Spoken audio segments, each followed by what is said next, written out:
tous, nous voici à nouveau de retour sur la plage Majestic 71 et on n'a pas résisté à l'envie de s'installer à quelques centimètres de la mer, à quelques pas de la plage parce qu'il fait super beau aujourd'hui. Voilà, on en profite pour prendre un petit bain de soleil, donc toujours en compagnie de Vincent, Corentin et Vincent. Merci à tous les trois d'être là et bien sûr vous aussi soyez au rendez-vous en nous posant vos questions. J'ai mon téléphone pour prendre vos questions, vos commentaires. Si vous avez envie de réagir sur les films dont on va parler, n'hésitez pas. Surtout qu'aujourd'hui, on a du lourd, du très très lourd avec du film polémique, du film choc.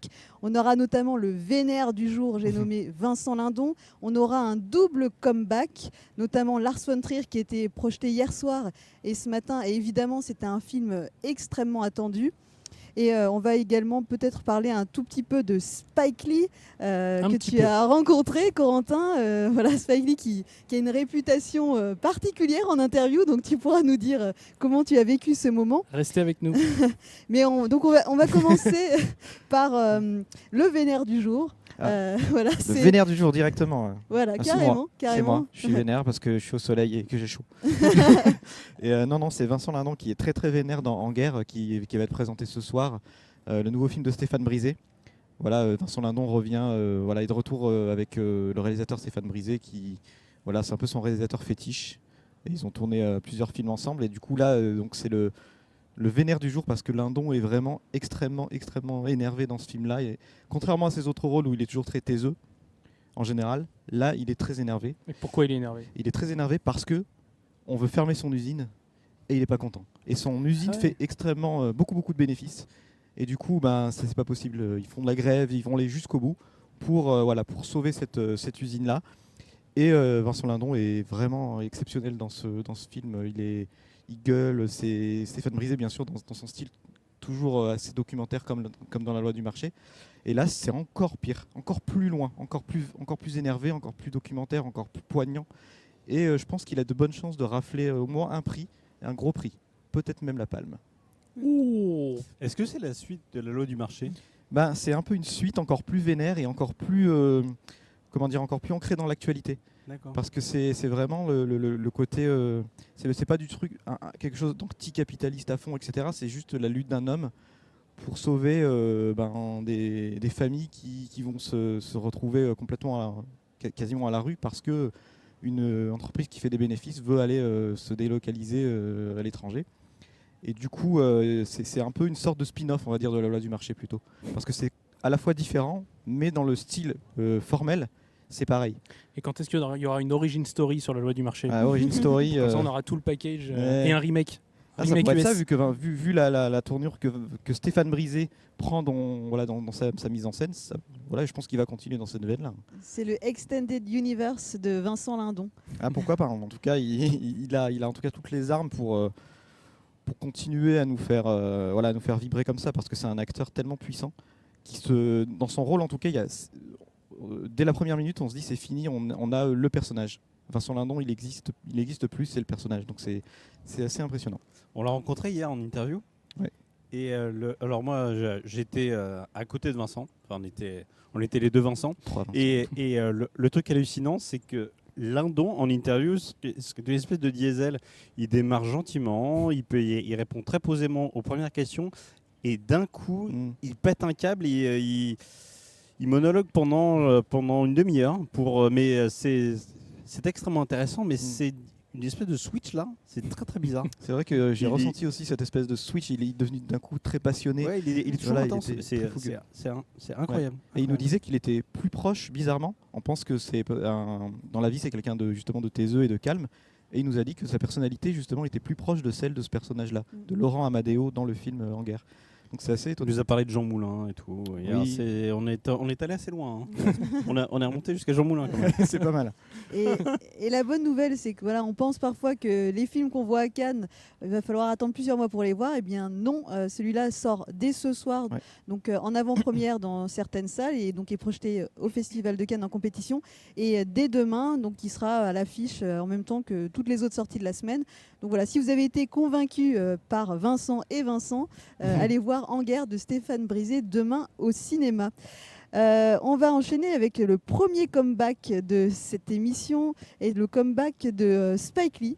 C'est toi, Corentin, qui a eu Ouais. la chance de voir ce film dont on a du mal à prononcer le titre ou même l'écrire. Il y a Ouais. trois Même trois moi cas, j'ai du mal c'est ça après avoir beaucoup lu le titre. Black Klansman, voilà, clan comme le Ku Klux Klan. Et c'est l'histoire, c'est une histoire qui est vraie, et c'est ça qui est dingue en fait. C'est l'histoire vraie d'un policier afro-américain qui décide d'infiltrer le Ku Klux Klan. Alors comment il va faire ça, puisque bon bah à vue on reconnaît qu'il a pas de bonnes intentions envers le clan quoi. Comment il va faire? Et l'inverse est vrai. Hein. Et l'inverse est vrai. Et du coup, comment il fait? Il fait appel à son coéquipier policier, qui est joué par Adam Driver, donc Kylo Ren de Star Wars, dont on reparlera au cours du festival. Et donc ce mec-là infiltre vraiment le Ku Klux Klan pendant que ce flic black fait les entretiens téléphoniques pour se faire recruter au Ku Klux Klan. Et sa figure auprès du clan, c'est Adam Driver. Et c'est un film politique, c'est un vrai film de Spike Lee parce qu'il y a son plan emblématique, il y a ce plan où le héros est posé en même temps que la caméra et bouge comme s'il flottait dans l'air. Alors il y a ça dans plein de ses films, on retrouve cette patte-là qu'il n'avait pas utilisée depuis longtemps. Voilà, c'est politique, c'est actuel, ça parle de Donald Trump évidemment, ça parle de la situation américaine, il y a des images vraies des incidents qu'il y a eu en août 2017 aux États-Unis.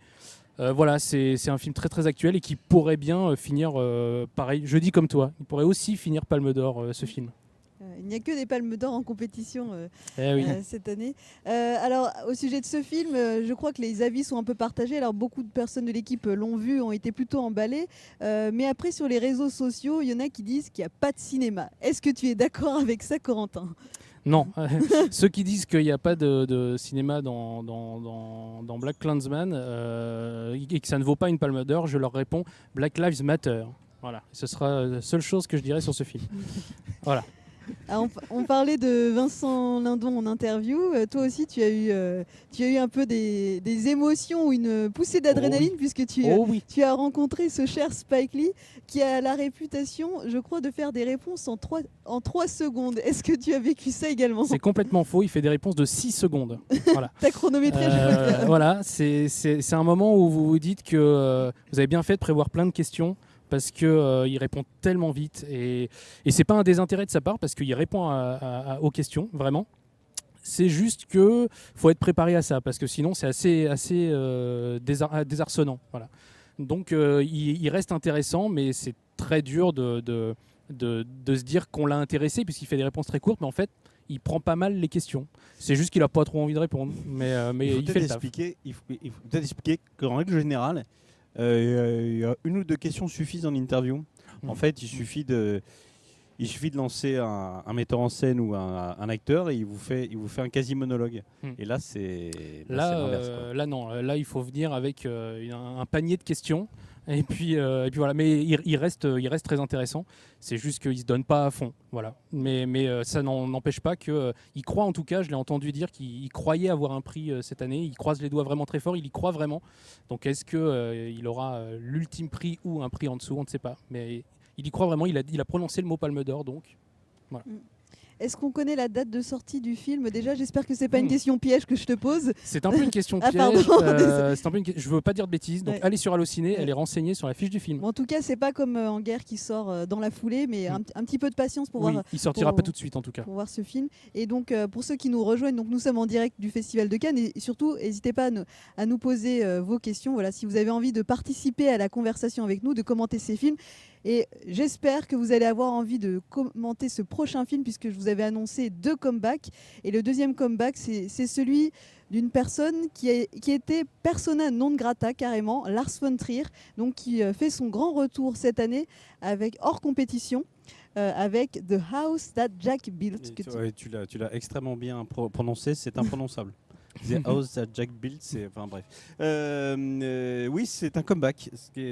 C'est un comeback parce que au moment où il était venu à Cannes pour présenter son Mélancolia, il avait fait une sortie en conférence de presse. C'est en 2011. Où il parlait du Troisième Reich. Il s'est enferré dans un truc, etc.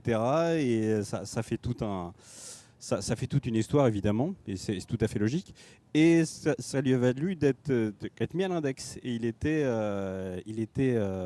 c'était une persona non grata pendant 5 ans, c'est ça? Non, pendant C'était en 2011, même, donc pendant 7 ans. 7 ans. Alors, entre-temps, il a fait un autre film, c'était le diptyque sur Nymphomaniac, là.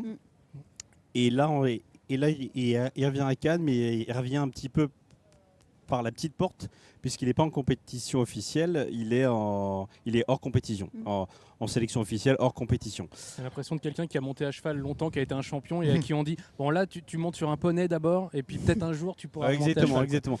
Après, en voyant le film, on comprend la décision de Thierry Frémaux, parce que ça aurait vraiment fait...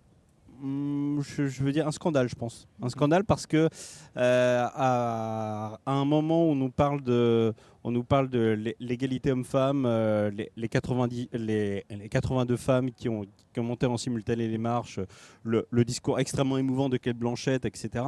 Là, il y a Lars von Trier, en fait, il prend l'opposé. C'est-à-dire que je ne sais pas si lui est misogyne, mais son film, il suinte la misogynie.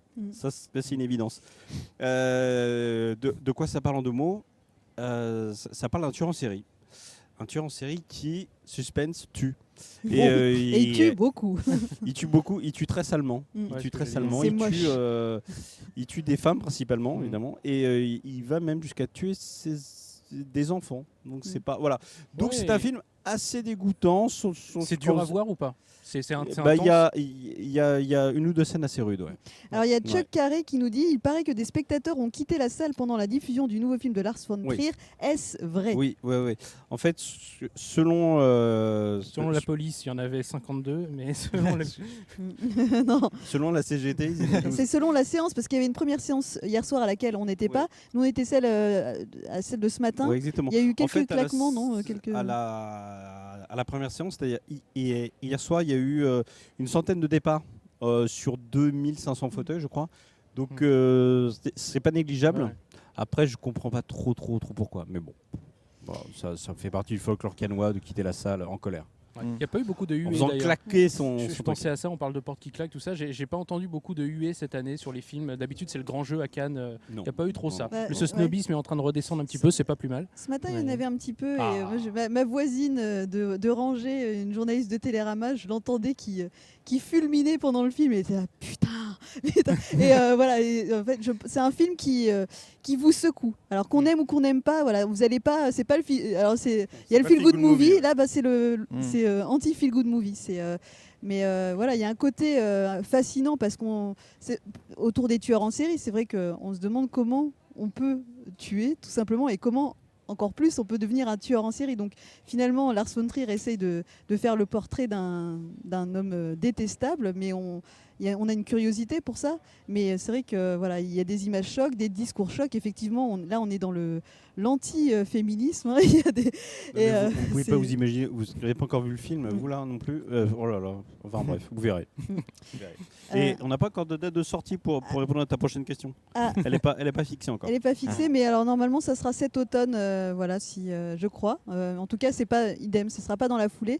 Mais voilà, on va surveiller avec attention la sortie de ce film parce que ça va faire polémique. Voilà, Lars von Trier en a encore sous le pied. Il a envie de déranger, d'aller toujours plus loin. Voilà, Est-ce que finalement, des 2 retours du jour, c'est pas Spike Lee qu'il faut aller voir? C'est ça la vraie question. Voilà, moi, je pose ma petite pierre à l'édifice, mais c'est un film avec beaucoup d'humour. C'est un film, si vous aimez L'Arme Fatale, ça va vous plaire aussi. Donc voilà, allez voir Spike Lee. C'est pas misogyne. On va passer aux sections parallèles parce qu'on vous le dit tous les jours, il y a les films en compétition officielle, également hors compétition, et c'était le cas de Lars von Trier, mais il y a également ces sections parallèles où on aime bien aller fureter parce qu'il y a des découvertes et des pépites. Et alors toi Vincent, tu as découvert Les Chatouilles qui est présenté dans la section Un certain regard. Oui absolument, et ça s'appelle Les Chatouilles, mais c'est pas du tout une comédie. Hein, ça va pas vous chatouiller pour vous faire rigoler sous les bras. Voilà. Non. Et non, ça parle justement d'une jeune femme qui va essayer de transcender son traumatisme parce qu'elle a été victime de violences sexuelles quand elle était enfant. Et c'est adapté d'une pièce d'Andrea Bescon et Éric Métayer, qui ont eux-mêmes fait l'adaptation cinématographique. Et du coup, ils ont rajouté beaucoup d'éléments par rapport à la pièce. Et Et c'est une histoire vraiment poignante. C'est un premier film. Et du coup, il y a quelques maladresses évidemment, mais on sent vraiment que le propos est extrêmement puissant. Et du coup, c'est vraiment fort qu'il soit justement montré à Cannes parce que ça met en avant justement ce problème de la pédocriminalité et des pédophiles en général, et qui peut être de tous les milieux, comme le dit justement Andrea, me le disait tout à l'heure en interview. Et ça apporte vraiment quelque chose au festival, je pense. Le fait qu'il y a la lutte aussi des femmes qui sont venues au festival pour être mises en avant, mais il y a aussi cette lutte-là contre ce fléau qu'est la pédophilie à travers ce film-là, et c'est, je pense, très important qu'il soit présenté à Cannes. Qui joue dedans? Alors il y a Andrea Bescon qui joue donc le personnage d'Odette, avec Karine Viard qui joue sa mère, qui est extrêmement On adore Karine Viard. touchante, parce qu'elle ne comprend pas le traumatisme de sa fille. Ouais. Et du coup, elle est dans le déni. Elle lui dit, mais tu te rends compte comment les voisins vont reprendre la chose. Et du coup, ça humanise beaucoup justement les proches qui culpabilisent aussi de ne pas avoir vu ce qui se passait, parce que la personne qui est jouée par Pierre Deladonchamp, qui est le pédophile, était un très proche de la famille, et du coup, on culpabilise encore plus de ne pas avoir vu. Et du coup, c'est très poignant de voir Karine Viard dans ce rôle-là, et Clovis Cornillac aussi dans le rôle du père, qui est cette fois dans un rôle encore plus, je dirais, encore plus fort, parce que le père est vraiment viscéralement attaché à sa fille, et du coup, quand il apprend qu'il n'a pas rien vu, que son ami l'a trahi, c'est vraiment une explosion de douleur, et c'est très fort. Je me permets une petite aparté sur Pierre Deladonchamp. Hein. Vous savez ici que j'apprécie beaucoup cet acteur, mais c'est un peu son année, puisqu'il était dans Plaire, Aimer, Courir vite, et également dans Les Chatouilles. Et on a une petite pensée pour lui là maintenant, parce qu'il a fait ses premiers pas en tant que réalisateur. Il fait partie des réalisateurs des Talents Adami, dont le principe est de mettre en avant des jeunes talents. Et cette année, les réalisations ont été confiées à Pierre Deladonchamp, Sabrina Ouazani, Mélanie Thierry, et c'est des courts-métrages. Voilà. Donc, si vous avez l'occasion, si vous êtes au festival, peut-être il est encore temps de rejoindre la projection de ces premiers courts-métrages, dont un réalisé par Pierre Deladonchamp, qui a une belle année cinéma cette année. Et Les Chatouilles, ça sort le 10 octobre. Très bien. Moi, je sais. Tu as révisé, tu as bien préparé. On va prendre une nouvelle question de Chuck et on revient quelques instants sur Chuck Carré. Merci de nous suivre. On revient quelques instants sur Lars von Trier parce qu'il nous demande. Non, faut parler de Spike Lee. Sauriez-vous quelle sera la limite d'âge pour voir ce nouveau Lars von Trier? C'est un moins de 16 ans, ça. Ouais, et moi, je me demande même si c'est pas interdit au moins de 18 ans, parce qu'il y a quand même des trucs. Non, je ne pas jusque-là, je pense. Au moins 16 ans, Chuck. Voilà, on prend les paris, mais en tout cas, ça n'a pas encore été, comme c'est lié souvent à la date de sortie du film, on ne connaît pas encore officiellement. Après, le film avant la diffusion, avant la diffusion en salle, doit être présenté à la commission de classification. Donc en fait, ils prennent pas énormément d'avance. Voilà. C'est pour ça qu'il n'est pas encore certifié, quoi. Et on a un autre fan qui nous demande des nouvelles de Kevin Smith, mais on sait très bien que c'est une question troll, Clément, donc on ne répondra pas à ta question. On ne répond pas aux questions de nos collègues, Clément. Il est sorti de l'hôpital d'ailleurs, Kevin Smith. Il prépare ses nouvelles crises cardiaques, je crois. C'est ça. Il suit un régime au quinoa en ce moment. Ah, c'est véridique. Super. J'ai mes infos du jour. Voilà. Tout ça pour qu'on parle de blockbusters, mais les blockbusters, ça sera demain, puisqu'on le rappelle, Star Wars Solo, Star Wars Story est projeté ce soir, et ça sera évidemment une large page de l'émission de demain, où on parlera du film que vous aurez la chance de découvrir ce soir avant tout le monde, avant sa sortie mercredi prochain dans les salles. On va continuer à fureter du côté des sections parallèles, et moi juste après Lars von Trier, j'ai enchaîné avec une autre projection qui n'avait rien à voir. C'est un film d'un certain regard, c'est le nouveau film du cinéaste chinois Bigan, qui avait réalisé Kylie Blues. Et là, c'est un film un peu dans la même lignée, qui est comme une sorte de poème visuel. Alors voilà, on n'est plus du tout dans le Lars von Trier. C'est un film. Alors, je vais pas vous mentir, j'ai pas tout compris. Et je crois que c'est normal, j'espère, mais c'était très beau. Voilà. C'est un film très surprenant, parce qu'en fait, quand on est arrivé, ils nous ont distribué des lunettes 3D, donc tout le monde était là, ah bon, c'est un film en 3D? Enfin, personne n'avait l'air d'être au courant. Et en fait, non, ça n'est pas un film en 3D, c'est un film qui commence de façon classique. Et ensuite, il y a une sorte de bascule où on rentre dans le rêve du personnage principal, et tout ce rêve est en 3D. Donc il y a vraiment, c'est hyper inventif visuellement. Donc c'est le nouveau film de Bigan, dont le titre est difficile à retenir et du coup je ne l'ai plus en tête. Je crois que c'est The Long Journeys of... Je ne sais plus. Voilà, j'ai pas eu le temps de... The Night, je sais of pas the quoi. Night. Voilà, C'est mais ça. en gros, c'est le rêve, le long rêve d'un homme. Et je n'ai pas la date de sortie, mais voilà, prochainement. Et vérifiez sur le site Allociné si vous voulez en savoir plus. Mais voilà, c'est une vraie curiosité qui était projetée à un certain regard aujourd'hui. Est-ce que vous aviez d'autres films à évoquer ou d'autres événements que vous avez Moi, j'ai été bien découverts occupé avec les interviews de Spike Lee, donc non. Moi aussi, non, je vais juste. Ce soir, il faut dire que je vais voir le film Euphoria, qui est un Ah film oui. de la franco-italienne Valeria Golino. Mm. Voilà, et puis on va voir ce que ça donne et on en parlera demain. Et on aura un invité demain. Et oui, on aura un invité demain. Peut-être que vous avez vu notre émission il y a quelques jours où Stéphie Selman nous avait fait le grand plaisir de participer et nous parler un petit peu de son actualité. Et demain, nous allons avoir Félix Marito, qui est la révélation du film Sauvage, qui était projeté à la Semaine de la Critique. Cet acteur, en fait, était déjà là l'année dernière à Cannes pour un film qui s'appelle 120 battements par minute. Vous devez vous en souvenir. Ça me dit rien du tout. ce film. C'est le film dont beaucoup pensaient que ça allait être la Palme d'Or et il a eu un beau Grand Prix. Voilà, et c'était un des seconds rôles du film et on aura le plaisir de lui poser quelques questions un an après ce film et savoir comment il a vécu cette année, le succès du film et surtout nous présenter Sauvage qui sortira cet été. C'est un premier long métrage qu'on a eu l'opportunité de découvrir Vincent et moi et on vous en dira un petit peu plus. J'oubliais, demain il y a aussi la projection de Mirai, qui est le nouveau film du japonais Mamoru Hosoda, qui est présenté à la quinzaine des réalisateurs et que j'irai voir demain matin. Voilà, j'ai très hâte de découvrir ce film d'animation. C'est super cool qu'un film d'animation soit présenté Oui. à la quinzaine. Donc, Je peux tenter mon imitation japonaise. écoute, Mais là tout. Voilà. Voilà. Prochaine. Je crois qu'il va être bientôt temps de rendre l'antenne. Je crois. Non. Donc là, on vous a fait un petit peu de teasing pour l'émission de demain parce qu'on espère que vous serez nombreux à nous suivre à nouveau sur la page Facebook aux alentours de 16h pour une émission spéciale où il sera question de solo, bien sûr, comme on vous le disait, également de sauvage, de solo à sauvage avec notre invité Félix Marito. Et puis voilà, on espère vous faire partager plein d'autres découvertes, plein d'autres pépites. Moi, ce soir, je vais voir le nouveau film du réalisateur de Fatima, Philippe Faucon, qui a signé un nouveau film qui s'appelle Amine avec Emmanuel DeVos. Voilà, je suis assez curieuse de voir ça puisqu'il avait eu beaucoup de César avec son précédent film. Donc voilà, du cinéma varié, de solo au cinéma Il y en aura pour tous les français. goûts. Ouais. Voilà, il y en aura pour tous les goûts. Donc venez demain pour nous poser vos questions. Merci à tous de nous avoir suivis. Merci à Constance et Julien d'avoir assuré à la réalisation, à l'équipe de Forecast, à la plage Majestic 71 qui nous accueille. Et on vous dit rendez-vous demain. Bon après-midi. Salut. Ciao. salut.